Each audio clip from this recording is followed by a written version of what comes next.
और attack MS से हमले की छूट मिल चुकी है यूक्रेन के लिए। अब रूसी जमीन पर हमले की पाबंदियों को बड़े पैमाने पर खत्म किया जा सकता है।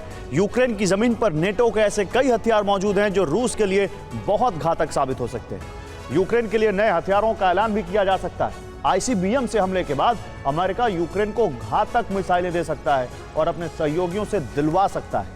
अगर ऐसे तमाम हथियारों से रूस के भीतर हमला हुआ तो नुकसान बड़ा होना तय है।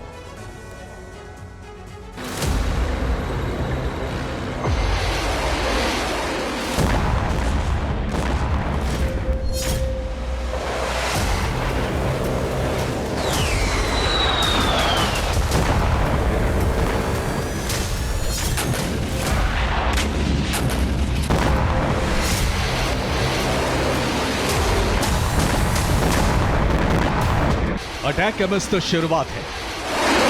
अभी यूक्रेन की जमीन पर कई ऐसे विदेशी हथियार हैं जो रूस की मुश्किलें कई गुना बढ़ा सकते हैं। अमेरिका से अटैक एमएस से हमले की छूट के बाद ज़ेलेंस्की की उम्मीदें बढ़ गई हैं और रूस के कमांडर्स की फिक्र में भी इजाफा हुआ है, क्योंकि रूसी जमीन पर अमेरिका और नेटो देशों के ऐसे हथियार मौजूद हैं जो रूस की सीमा के भीतर बड़ी तबाही ला सकते हैं।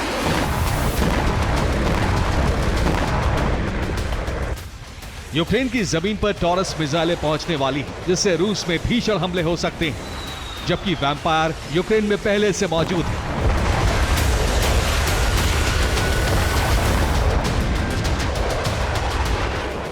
टॉरस मिसाइल आते ही रूस का एक बहुत बड़ा इलाका खतरे में पड़ जाएगा, क्योंकि जर्मनी की टॉरस मिसाइल की रेंज 500 किलोमीटर है। इसकी रेंज अटैक एमएस और स्टॉर्म शैडो से बहुत अधिक है। लॉन्ग रेंज की यह मिसाइल बड़ी तबाही ला सकती है।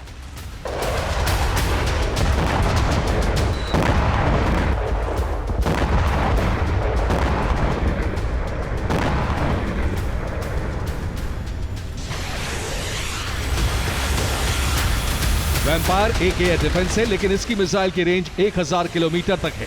सीमा पर तैनात वैम्पायर रूस के भीतर उड़ रहे विमानों को गिरा सकता है। यूक्रेन मिसाइलों का इस्तेमाल जमीन हमले के लिए भी कर सकता है। यूक्रेन में पैट्रियट और सैम-टी जैसे एयर डिफेंस भी मौजूद हैं, जो इस वक्त यूक्रेन के भीतर ही ऑपरेट किए जा रहे हैं। अमेरिका से इन मिसाइलों के इस्तेमाल को लेकर भी छूट मिल सकती है।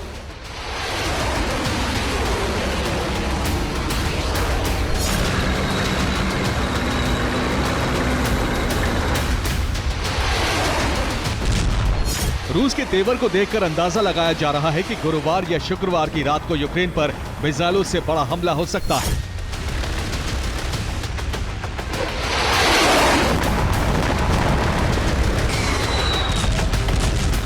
अमेरिका और नेटो से बदला लेने के लिए नेटो देशों की एम्बेसीज को निशाना बनाया जा सकता है।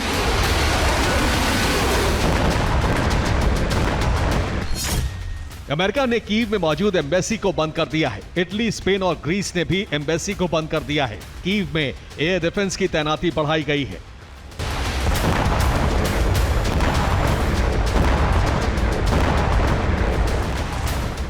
यूक्रेन में आईसीबीएम अटैक के बाद अमेरिका के पास यूक्रेन को और अधिक छूट और हथियार देने का मौका है।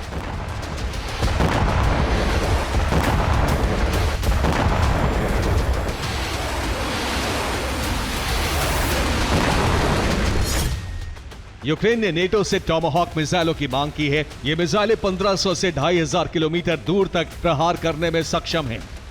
900 किलोमीटर प्रति घंटे की रफ्तार से हमला करने वाली ये मिसाइल 450 किलो के वॉरहेड से धमाका करती है। यूक्रेन इन मिसाइलों से रूस के उन एयरबेस को खत्म करना चाहता है जहां रूसी बॉम्बर्स तैनात हैं। ये तो यूक्रेन की मांग है, लेकिन फिलहाल स्वीडन से यूक्रेन को MIM-23 हॉक मिसाइलों की सप्लाई होने वाली है। ये जमीन से हवा में प्रहार करने वाली मिसाइलें हैं और इससे यूक्रेन का एयर डिफेंस मजबूत होगा। इसकी रेंज 45 से 50 किलोमीटर है, लेकिन रफ्तार बेहद तेज है। ये रफ्तार 2950 किलोमीटर प्रति घंटे से हमला करने वाली मिसाइलें हैं। सॉलिड फ्यूल इंजन वाली मिसाइलों से एयरक्राफ्ट और दूसरी मिसाइलों को गिराया जा सकता है।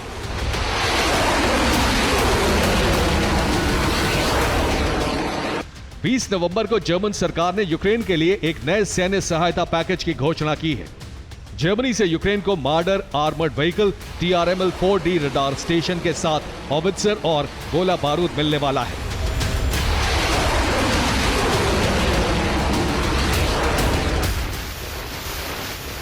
अमेरिका ने यूक्रेन को $275 मिलियन का नया सैन्य सहायता पैकेज देने का ऐलान किया है।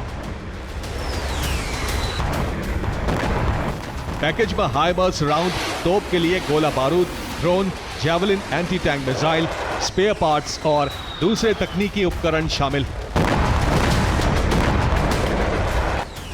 यूक्रेन खुद अगले साल 30,000 अटैक ड्रोन और 3,000 क्रूज मिसाइलों का उत्पादन करने की योजना बना रहा है।